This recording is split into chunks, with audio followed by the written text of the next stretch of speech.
एक कौवा था। वह एक किसान के घर के आंगन के पेड़ पर रहता था। किसान रोज सुबह उसे खाने के लिए पहले कुछ देकर बाद में खुद खाता था।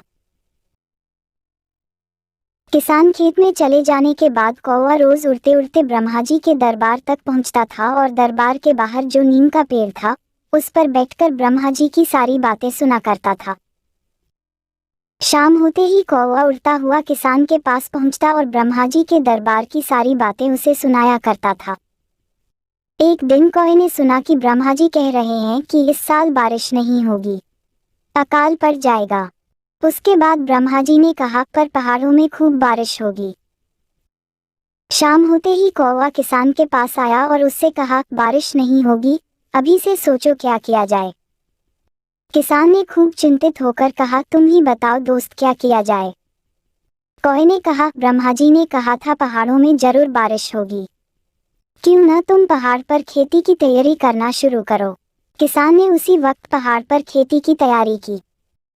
आसपास के लोग जब उस पर हंसने लगे, उसे बेवकूफ कहने लगे, उसने कहा तुम सब भी यही करो।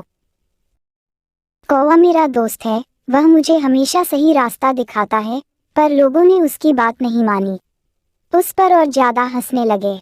उस साल बहुत ही भयंकर सूखा पड़ा। वह किसान ही अकेला किसान था जिसके पास ढेर सारा अनाज इकट्ठा हो गया।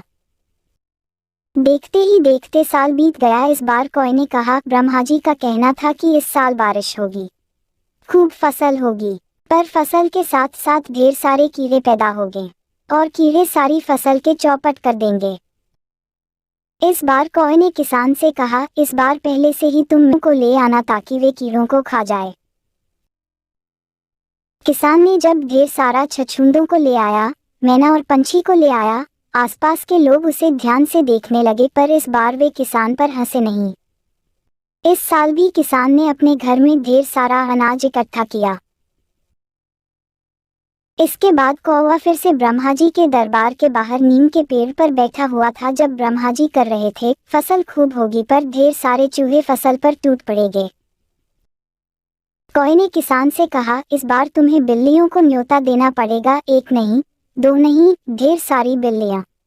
इस बार आसपास के लोग भी बिल्लियों को ले आए। इसी तरह पूरे गांव में ढेर सारा अनाज इकट्ठा हो गया। कौवे ने सबकी जान बचाई।